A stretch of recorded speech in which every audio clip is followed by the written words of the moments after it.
तंग नज़री और तासुब का सामना करना पड़ता है। आखिर क्यों? क्या ये लोग इंसान नहीं हैं? क्या इन लोगों को जीने का हक नहीं है?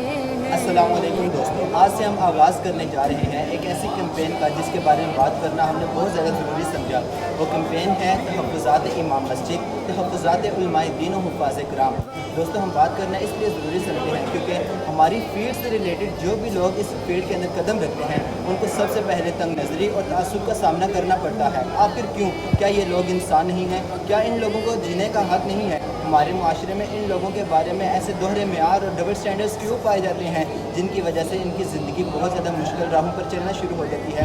दोस्तों, आप लोगों से इल्तमास भी है और आप लोगों से एक रिक्वेस्ट है कि इन लोगों के बारे में अपने अज़हान को और दिमागों को वसी करें ताकि ये लोग भी अपनी ज़िंदगी अच्छे अंदाज में जी सकें और इनको भी ऐसा लाइफ स्टाइल मिल सके जिससे अपनी आने वाली ज़िंदगी में ये बेहतरी लाएँ और दीन का काम अच्छे अंदाज में